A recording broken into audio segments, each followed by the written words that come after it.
ఈరోజు ఉత్తరాంధ్ర ప్రాంతానికి ఇలవేల్పైనటువంటి శ్రీ వరాహ లక్ష్మీ నరసింహస్వామి వారి చందనోత్సవం అత్యంత పవిత్రమైనటువంటి దినోత్సవం. తిరుపతిలో వైకుంఠ ఏకాదశికి ఎంత విశిష్టత ఉంటుందో సింహాచలం శ్రీ వరాహ లక్ష్మీ నరసింహస్వామి వారి చందనోత్సవానికి అంతే విశిష్టత ఉంటుంది. దాదాపు 2 నుంచి 3 లక్షల మంది భక్తులు కేవలం ఆంధ్రప్రదేశ్ రాష్ట్రం నుంచే కాకుండా ఇతర రాష్ట్రాల నుంచి, అటు ఒరిస్సా కానీ లేకపోతే తెలంగాణ ఇతర ప్రాంతాల నుంచి కూడా పెద్ద ఎత్తున భక్తులు నిజరూప దర్శనానికి వచ్చేటువంటి పరిస్థితులు ఉండేటువంటి పవిత్రమైనటువంటి రోజు ఒకే ఒక్క రోజు. దీనికి సంబంధించి ఈరోజు జరిగినటువంటి ఘటన 7 భక్తుల్ని పొట్టన పెట్టుకున్నటువంటి విషయాన్ని దేశమంతా కూడా చూసింది. కేవలం ప్రభుత్వం తాలూకా నిర్లక్ష్యం, ప్రభుత్వం తాలూకా చేతకానితనం, ఇంతమంది భక్తులు వస్తారని చెప్పి తెలిసి చేయాల్సినటువంటి ఏర్పాట్లలో కూడా, అంటే చందనోత్సవం అనేటువంటిది ప్రతి సంవత్సరం ఏ రోజు వస్తుంది అనేటువంటిది డిపార్ట్మెంట్కి తెలుస్తుంది. ఏ రోజుకి ఏర్పాట్లు అనేటువంటి పూర్తి చేయాలనేటువంటిది అది ప్రభుత్వం తాలూకా బాధ్యత.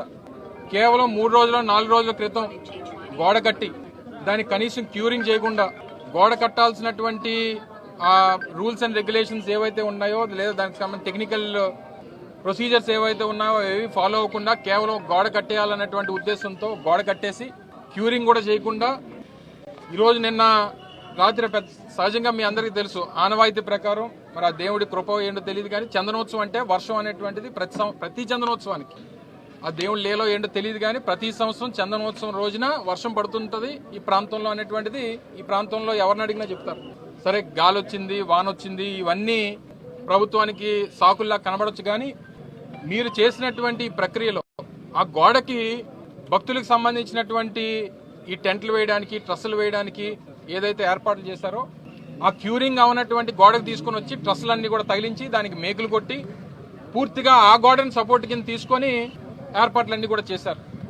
ఒక పక్క గాలి, ఒక పక్క ఇప్పుడే పైలా ప్రవీణ్ అని చెప్పి ఇందులో గాయపడినటువంటి యువకుడిని విమ్స్ హాస్పిటల్లో తనని పరామర్శించి రావడం జరిగింది.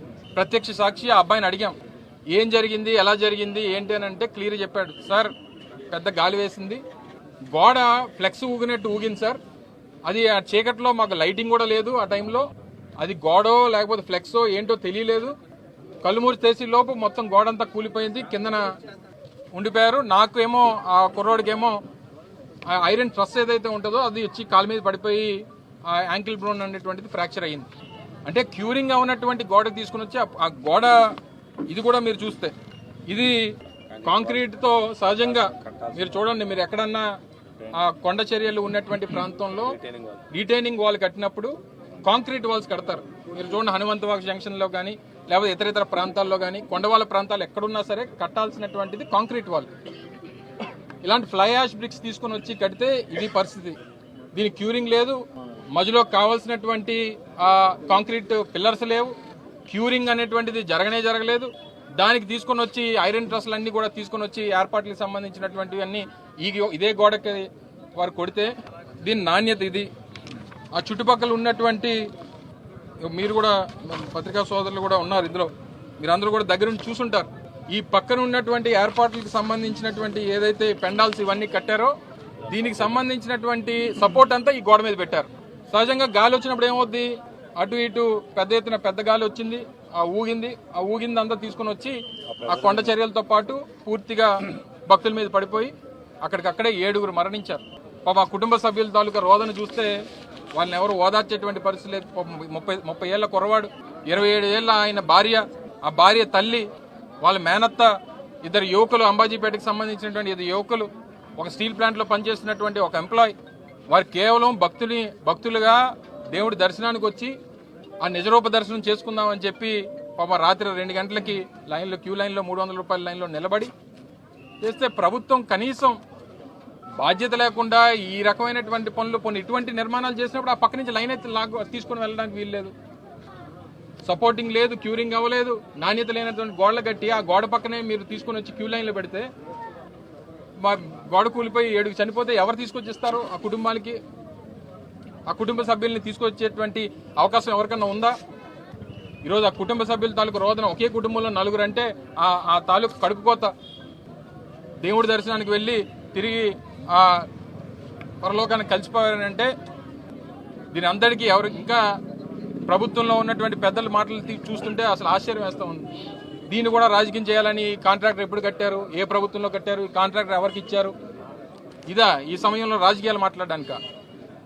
వైఎస్ఆర్ కాంగ్రెస్ పార్టీ డిమాండ్ చేస్తూ ఉంది, ప్రతి కుటుంబం చనిపోయినటువంటి ప్రతి వ్యక్తికి ఆ కుటుంబ సభ్యులకు ₹1 కోటి ఎక్స్గ్రేషియా ఇవ్వాల్సిందే, ప్రభుత్వం నుంచి ఒక ఉద్యోగం ఇవ్వాల్సిందే. అది మేము అడుగుతుంది కాదు, కుటుంబ సభ్యులు అడుగుతా ఉన్నారు. ఏదైతే గతంలో ఏ రకంగా జరిగిందో, గతంలో జగన్మోహన్ రెడ్డి గారు ఎల్జీ పాలిమర్స్ ఇన్సిడెంట్ అయినప్పుడు ఏ రకంగా సహకరించారో అలా చేయాలని చెప్పి వారి కుటుంబ సభ్యులు చెప్తా ఉన్నారు. తప్పకుండా ప్రతి కుటుంబానికి చనిపోయినటువంటి ప్రతి వ్యక్తికి ₹1 కోటి ఎక్స్గ్రేషియా ఇవ్వాల్సిందే, ప్రభుత్వ ఉద్యోగం ఇవ్వాల్సిందే అనేటువంటిది కుటుంబ సభ్యులు అడుగుతా ఉన్నారు. ఘటన తెలిసిన వెంటనే పెద్దలు మాజీ ముఖ్యమంత్రి వైఎస్ జగన్మోహన్ రెడ్డి గారు తీవ్ర దిగ్భ్రాంతికి లోనయ్యారు. తక్షణమే వారందరినీ కూడా పరామర్శించాలి, కుటుంబ సభ్యులకి ధైర్యం నింపాలనేటువంటి ఉద్దేశంతో ఇప్పుడు 2 గంటలకు విశాఖపట్నం రాబోతా ఉన్నారు. నేరుగా విశాఖపట్నంలో ఎయిర్పోర్ట్లో ఫ్లైట్ ల్యాండ్ అయిన తర్వాత నేరుగా కేజీహెచ్కి వచ్చి కుటుంబ సభ్యులందరినీ కూడా వారు పరామర్శించాలని చెప్పి వారు రాబోతా ఉన్నారు. తప్పకుండా మరి ఆ కుటుంబ సభ్యులకి వాళ్ళని తీసుకురాలేం, కానీ అందరి తాలూకా ధైర్యం, అందరి తాలూకా సానుభూతి ఆ కుటుంబ సభ్యులకు ఉంది. చనిపోయినటువంటి ప్రతి ఒక్కరికి వారందరికి కూడా ఆత్మకు శాంతి కలగాలని, ఆ కుటుంబ సభ్యులందరికీ కూడా ప్రజలందరూ కూడా వారికి మరో ధైర్యాన్ని నింపేటువంటి దానికి అందరం కూడా వారికి సహకరించాలని చెప్పి సందర్భంగా తెలియజేసుకుంటూ, మరొకసారి ప్రభుత్వం ఆ కుటుంబ సభ్యుల కోరిక ఏదైతే ఉందో ₹1 కోటి ఎక్స్గ్రేషియా అండ్ ఆ కుటుంబంలోని ఒకరికి ఉద్యోగం ఇవ్వాలనేటువంటి డిమాండ్ని ప్రభుత్వం తక్షణమే నెరవేర్చాలని చెప్పి డిమాండ్ చేస్తా ఉంది వైఎస్ఆర్ కాంగ్రెస్.